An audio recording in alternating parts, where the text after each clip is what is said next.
Daria Kasatkina, thank you so much for joining us on the sit down.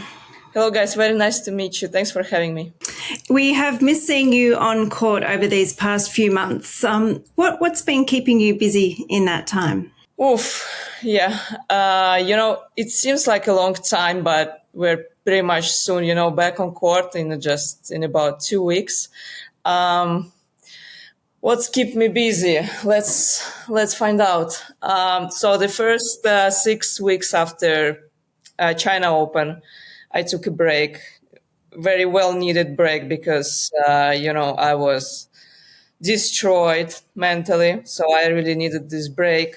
I was basically recovering the first 3 weeks of the break, where I don't even remember them because I was just somewhere in the space. Honestly, it was very weird time because I was just trying to figure out how I have to operate, and stuff. And then 3 weeks after that was already better. I felt like I'm recharging and stuff. So, spending time with the family, with the friends, we had to visit all of them because unfortunately they cannot all come to us all the time. So we had to, fly all over the globe.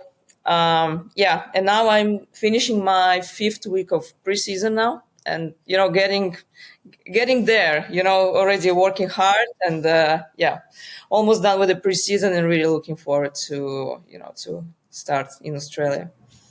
And right now, I guess it's such a fun and festive time of the year with Christmas and New Year approaching. Do you enjoy this lead up to this holiday season?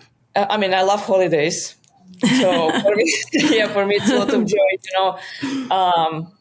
unfortunately on tour we don't get, many opportunities to celebrate things, one of the things why I got my burnout is because I realized that I basically missed on everything, on the all important dates of mine or of the people I love. So for me, when I've got a chance, to decorate a Christmas tree, it's a really important thing to me. And I'm enjoying, the atmosphere, this Christmas vibe and everything, because it's special, I think every city, also, decorating and, getting there to celebrate. And I think it's very nice and very uniting. Well, we know that when you do travel from your vlog that you make the most of your destinations. What have been some of the favorite places you've visited this year?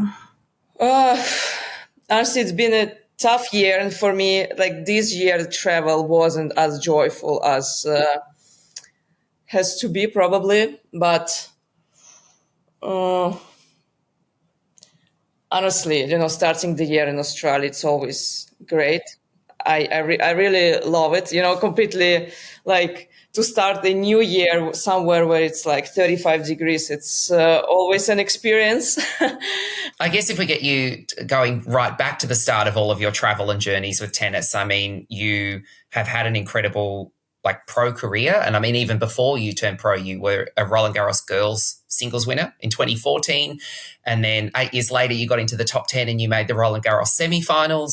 So many career highlights for you over quite a long time now. And we wondered what was your proudest moment if you think back to them. Of course, winning Roland Garros as a junior was a highlight. At that moment, I really felt that, I achieved everything. It's done. We don't need to go, any further. That's okay. But it was, this feeling lasts for maybe 2 days. But I was the happiest person at that moment because I was it was my childhood dream to win Roland Garros. And I did it, even as a junior. You don't care if it was juniors or pro. You won Roland Garros. And then I would probably name, semi-final of Roland Garros. Pro Roland Garros was also a highlight, was very, very special. And I think winning a Kremlin Cup in Moscow 2018 was also one of the best moments, because it was a huge relief, because I played a final previous year, lost pretty badly in the final, felt really bad, and then playing final next year, losing badly in the final again. I was set down and 4-0 down in the second set, and I was like, okay, yeah, history repeats itself. Good job, Dash. But somehow I turned the match around. I won. It was like, yeah, one of the. I mean, I think it was best comeback in my career, and yeah, sometimes I'm rewatching the highlights and the pictures from that day, and yeah, it feels really special. It's nice to hear you watch the highlights. I think that's really cool when players get to, because YouTube now makes it so much more accessible. One thing we forgot to mention in 2018 was when you made the Indian Wells final and beating Venus and Caroline Wozniacki to reach the final. And that was like a very big, obviously it's like a 1,000-level tournament, the 5th Grand Slam. Did that feel like a turning point in your career? Honestly, I think like these couple of weeks of Dubai and Indian Wells really felt like something correct there, that, I break through. Because for me, that was the moment where I cracked top 20. And that, like before Dubai, I was outside of top 20. And I felt like this, like the bar, I cannot touch this bar for some reason. But then, I played the final in Dubai, had amazing run there. I think I beat like very good players there. Then the next tournament in Indian Wells, I think that was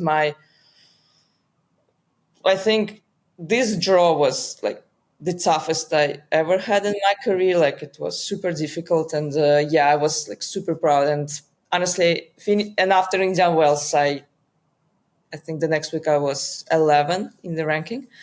So this was really the moment where I, finally understood that, I've got a level to be like, in the top. But I think beginning of 2018 was like the turning point of my career. That's for sure. One of the things that defines you as a player is your craftiness on the tennis court. Where does that come from? The good question.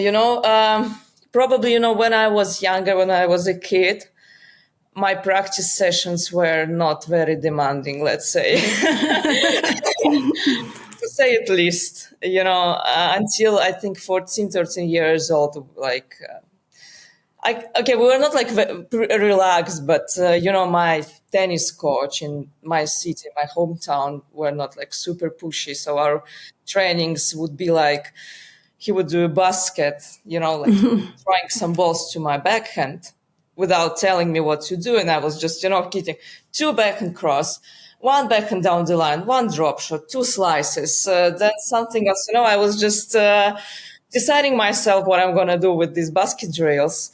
And that's, I think, I think this is the reason why. And, of course, then, because honestly, I won Roland Garros juniors and also, for example, the Europe Championship in 2016, not knowing how to hit the backhand. I didn't have a backhand at all. I was only slicing from the backhand, running around forehand, and my serve was just a kick. And somehow I was able, to win a very good matches. Then, of course, the physical aspect get into the game, growing up, the game become more and more physical, the girls, they become stronger. So I had to adapt as well. But my juniors career was not chill, but not as demanding as, like many girls who went to, practice in academies, having this, tough schedules and stuff. I didn't have that because, my parents, they used to be professional athletes, so they understand sports. And when my first coach came to him when I was like 11 years old, and he said, "Look, Sergey, I think Dasha, we need to add additional practice for Dasha, to maybe hit twice a day." He was like, "No chance, no chance you're gonna do that. No, she's gonna hit like 1 practice a day." And basta, we finished there. It sounds like you had a lot of fun.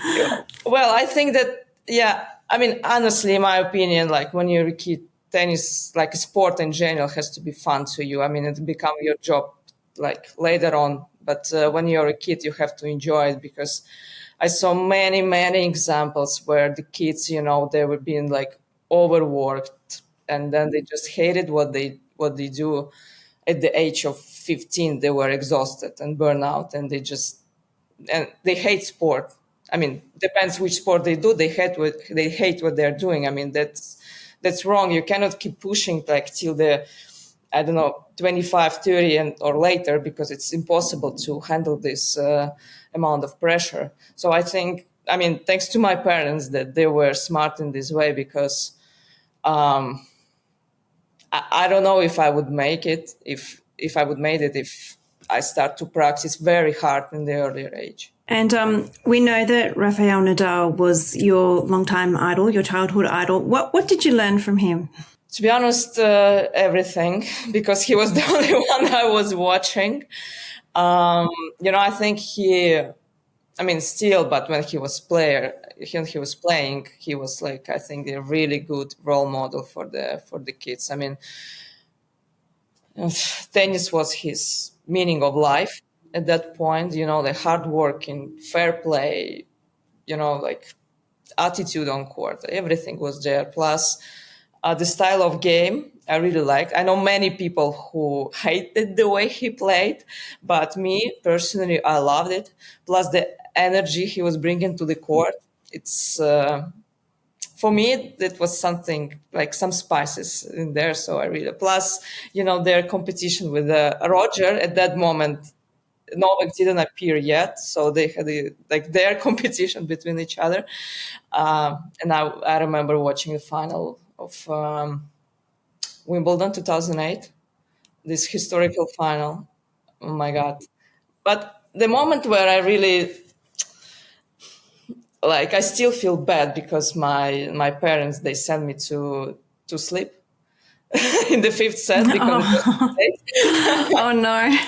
Yeah, I was like, you serious? Like, I've been here for 4 hours watching all this, and now I will not find out who's gonna win it.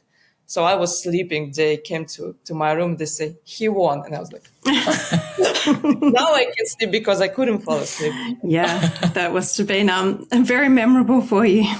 Yes. And who else would you say has been influential in your career? That's a good question. I mean, of course, my family. If we talk not about the, idols and stuff, it's of course my family, because at the beginning of my career, my parents were, they're funny, because they're like involved but not involved. They're like somewhere in between, which I think it's also good, because parents, they have to take care of the kids, they have to support the kid, they have to, be involved, but they cannot be the 100%. They cannot. For me, like the story where the parent, it's also trying to interfere between coach and player relationship too much, it could be maybe not super healthy. Of course, depends on every particular case and on every particular person. But for me, there should be like a very good balance, because this is very sensible topic. There's like this line is, it's very important to understand where you cannot cross the line anymore. And my parents, they were pretty good at that. And then, I started to travel a lot with my brother, who used to be my fitness coach for like, I don't know, 10, 12 years. So, family played very important role in my career. But at the same time, I also had my coaches, so I was, getting the knowledges and stuff from the side as well. But honestly, without my family, there's no chance I would be where I am. So I think they're like the main figures why I'm here sitting now talking to you guys.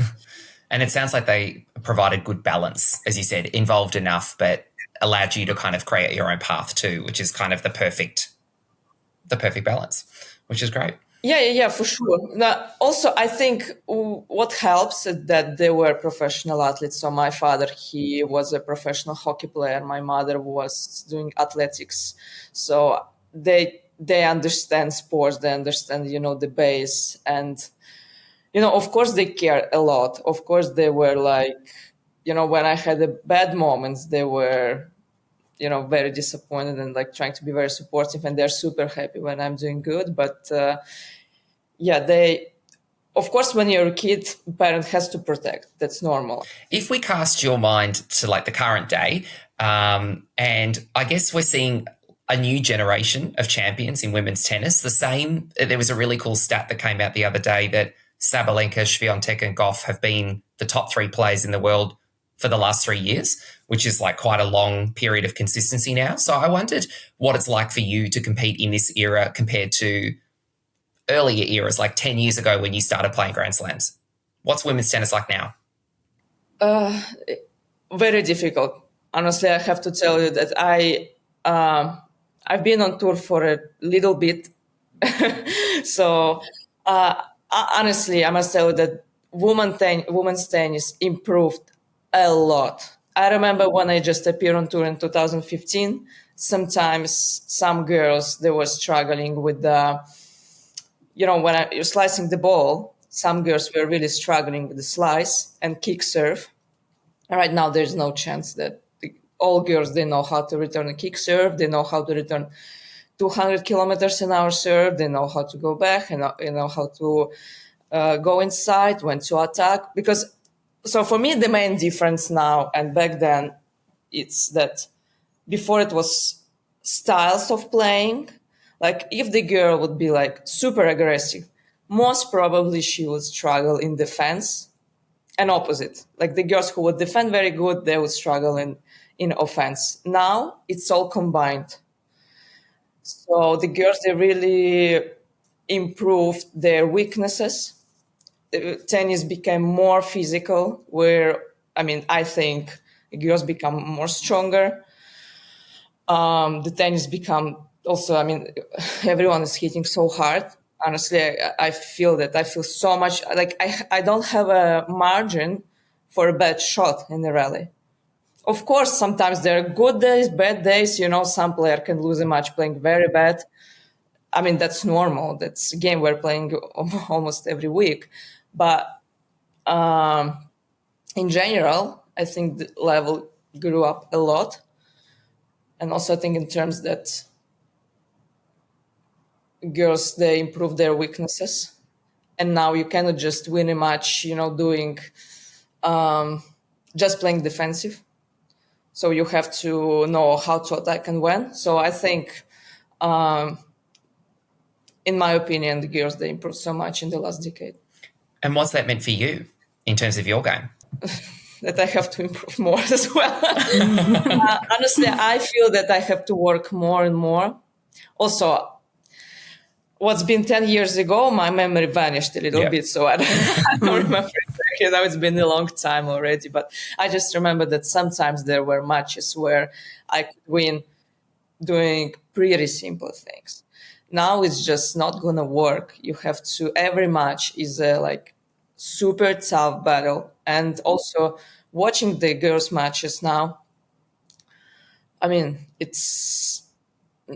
feel, of course, it's difficult to watch your opponents. That's another thing, why it's difficult for me to watch women's tennis, because I see that opponents are playing. I feel this rage inside, because you want it or not, you compare yourself, So there is this moment, but in general, the level is so high.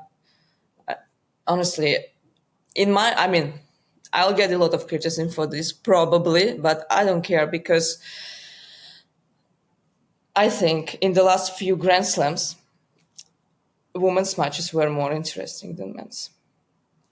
But because men's play best of 5 in the finals, only because of the last match, they remember that, for example, Sina Radkaras, the final of Roland Garros, was unbelievable. It was unbelievable. It was a great match. They played best of 5. Great match. But the tournament, the 2 weeks before, were not as entertaining as the final match. And where the girls, unfortunately, the whole 2 weeks, they don't remember the matches the girls played there, because the final was not as entertaining. And the point here is that so the final is a very specific tennis match, where if you lose the first set and you play best of 3, most probably and you start losing in the second, the most probably the match is over. Where on the men's side, if you play best of 5, you lost 2 sets in a row, you still got a chance. You won a third set, it's already completely different story. We saw so many comebacks like that. So in my opinion, I mean, we cannot judge a women's tour based on just the final of the Grand Slam they played. So would you like to see anything different in terms of... You want to ask me if you want me to go to play 5 best of 5? Well, it's a very tough question because we already, like, the tournament's already 2 weeks long. I mean, if we had best of 5 for the girls, what we have to, like, the tournaments are going to be 1 month. Girls can play best of 5. But the thing is, audience, are they want to watch matches best of 5 sets? I mean, it's difficult. Except for the final of a slam, how many best of 5 matches did you watch from the first point till the last one? Not many. So, I mean, it's a great format in terms of, I mean, there have been a history, like unbelievable matches been played best of 5. But in terms, I mean, it's been a discussions for forever, that's what we do with this format because it's great, but people getting tired watching this. And I mean, I'm not the right person to answer this question. Honestly, I don't know. I don't know. I guess the girls can play best of 5. And I mean, that would be, I mean, we would see great outcomes of these matches for sure. But is it worth it? I don't know. I mean, what's the calendar going to look like if we'll have 4 tournaments a year where the matches, I don't know. Tell me what the schedule should look like with this. That's a whole other interview that we could do. Might have to set another time. We started this chat asking you about, how you're feeling, and we hadn't seen you since September, and you said the first couple of weeks were tough, your first 3 weeks. So how are you feeling now that you've had some time off and you're approaching 2026? Honestly, I feel pretty good. Quite recharged, ready. Because the one thing that I had the break, I feel very good. But then when I start practicing, I was like, oh my God, I feel so bad. Because I was out of shape, to get back, to work. It's not only physically, but mentally, it's very difficult because you kind of get used to the routine of not doing anything. You start to enjoy it. You start to manage your time quite good. And here you have to get back to, tough routines of your job, which I get back pretty fast. And, I feel good because, I'm back to my good shape. I'm on court playing, feels good. Honestly, feels good. And ready to go. I hope I recharged for the long time. Let's see. But honestly, where I'm now, I would keep this one. If I can, I would keep this one for long because this is something I missed almost the whole year. In 2025, it was a tough year, and finally I feel pretty stable and good. That's wonderful to hear. Thank you.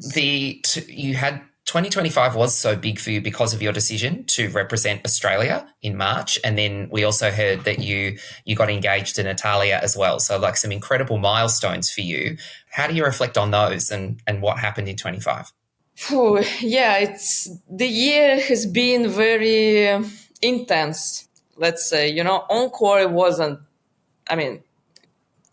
Also, I cannot complain. It could be way, way worse, but, could be better as well, didn't match my expectations, let's say. But outside of the court, it means it's been a wonderful year, getting engaged, a big, I think not getting engaged, but which is also, I think, second my big decision in my life. But I think for the moment, the biggest decision in my life, it's been to switch to Australia. One of the most difficult, not in terms that I wasn't sure to do that, but difficult to accept that I have to go through something like this to live a happy life. That was, it's still difficult to accept that, I couldn't just be born somewhere where I can be myself and not to worry about all those things. But that's my route. This is the challenges I had to face. And finally, in March, I announced that I'm going to represent Australia, and I'm super proud to represent the country which accepted me quite, if I can say, quite easily, because it's something I'm not used to, because during my, years, career and life, it's been, it's tough. It's been a tough and difficult way. And I have to get used to a little bit that I have to, I can relax in this way. So it's been a tough year where I had to change my way of thinking as well, and let myself relax a little bit, because now I can. And sometimes, you don't know which way it's going to bring you. Sometimes these changes, brings you up straight away. Sometimes brings you down, in the terms of performance, because you never know how it's going to affect your performance. In my case, it was not the way I expected it, because I thought that maybe it will lift me up so much, where actually I a little bit settle down, which is also maybe good for me, because my nerve system was overstimulated for the past 4 years, where probably my brain said, finally we can breathe. Finally we can relax a little bit. So maybe, which I also needed, because honestly the last 4 years been too intense and too demanding. Finally I can say that it's a fresh start and ready to go, completely. I've been working a lot, with the therapist, with the psychologist, and it's been a full year trying to understand myself and, get back on the right track and realize what I have to do now, because before it was about sacrifices and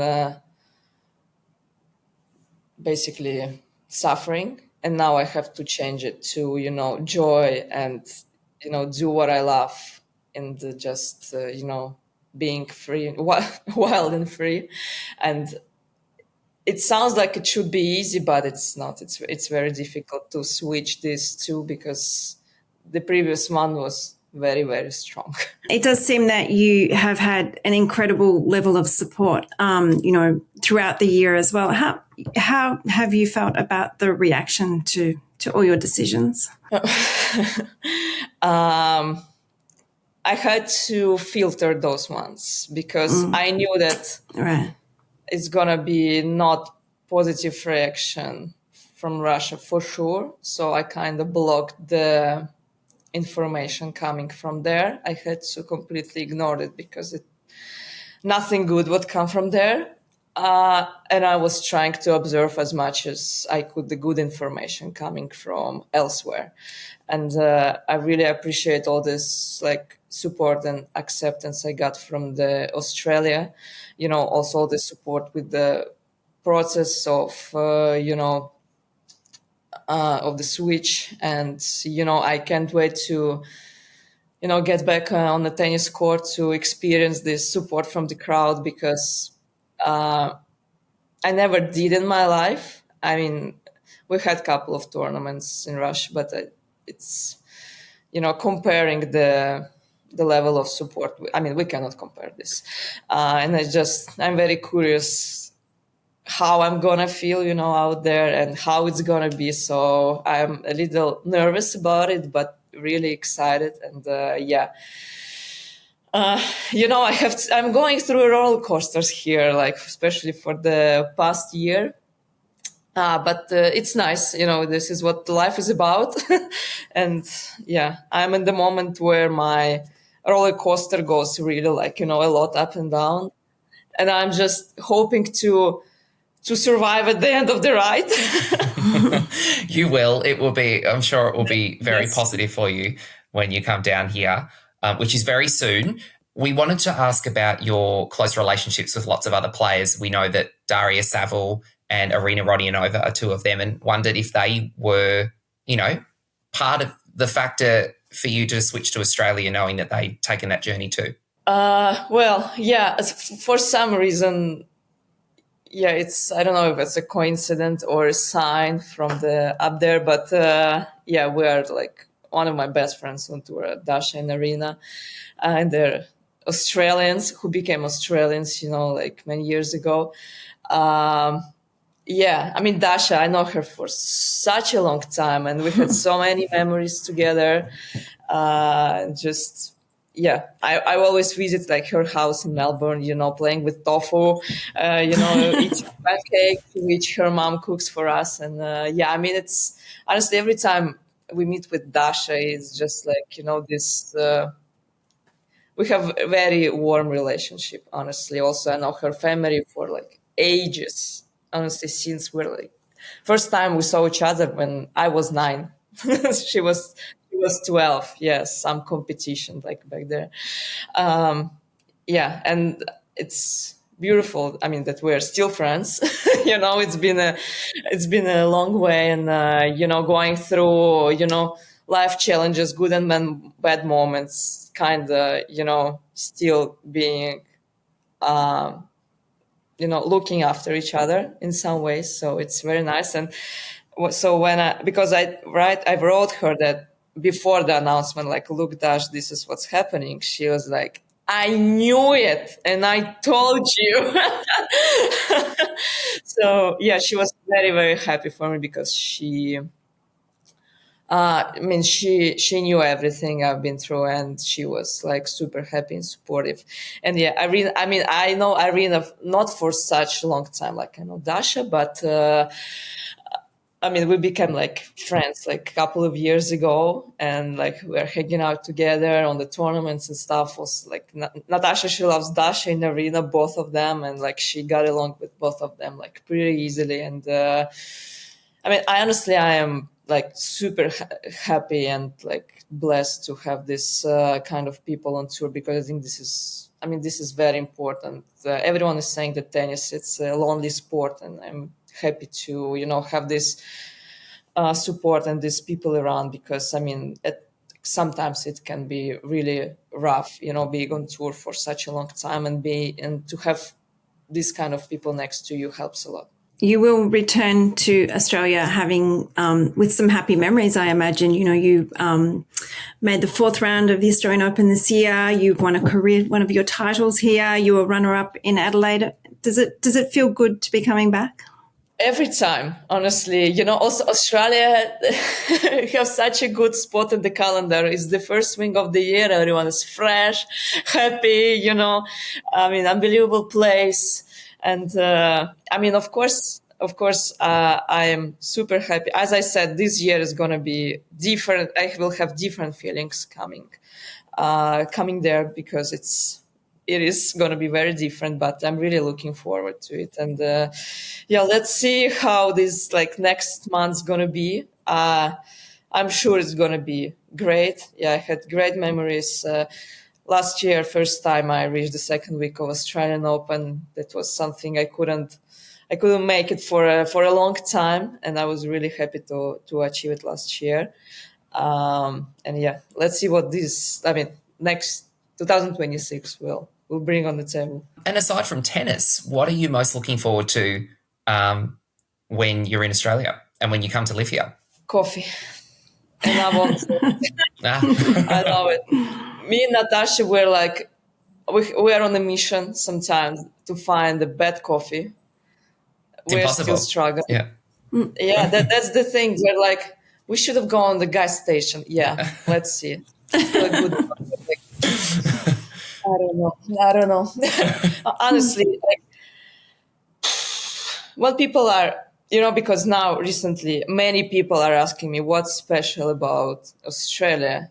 I'm like, guys, make a visa and just go. I mean, I can explain you everything, but you have to see it. I mean, first of all, like the nature, the nature is incredible, and how like Australians are taking care of the nature, how they're trying to, interfere as less as possible, to save it and, to take care. I mean, I didn't see this kind of awareness anywhere else. So for me, this says a lot about the people of the country. And of course, coffee. I think honestly, coffee. I mean, and the cities are beautiful. And I love new cities, but also there's always a touch of a history in the cities. So this mix, I think it's beautiful, and everything is new. People are friendly. Koalas, kangaroos. I was shocked the first time I went to Australia, and we went to this. How you call this one? Like where you can pet the kangaroos, where you can just hang out with them on the grass. I was like, it's not possible. Like, what is this? Like, they're not real or something. And I was just like hanging out with the koala on the grass. Wow. Yeah, that's so nice. Yeah, I mean, it's like when I'm telling this to people who ask me what's special, they're like, no way you can touch a kangaroo just like that. I'm like, you can meet them on the street sometimes somewhere. I didn't, but I know you can. And speaking of animals, we understand that you love animals and dogs in particular. Tell us about the French bulldogs. I mean, anything fluffy, come here. Me and Natasha will love animals so much. It's like, yeah, and our French bulldogs obsession, it's something else. We're a bit, I think we're very close to, cross the line here, because sometimes we're searching online if there are any French bulldogs meetups in the city where we are. And if there are one, we go there and we just watch like this, like, filming the dogs and everything, petting them. And then we're like the happiest, like people on earth. It can look a bit weird, but but this is what we do. And every time we see like a French bulldog on the street, we're just like, did you see that? Yeah. And if like our friends are already like, they're tired of us. They're like, Dash, but like we can talk, we're having a discussion, but then the dog crossed the street and you're like, oh, that's a dog. Yeah, this is how we do. I don't know. At some point we will obviously get a dog, but for now it's just impossible, to travel and stuff. It's going to be very bad for the dog. But that sounds really adorable. Dasha, you've been so generous with your time. It's been really great to meet you and to have you as our last guest for this season on the Sit Down. We had, milestone. We had one last question and wanted to know what a great or a dream 2026 would look like for you. What would make it a great or a satisfying season?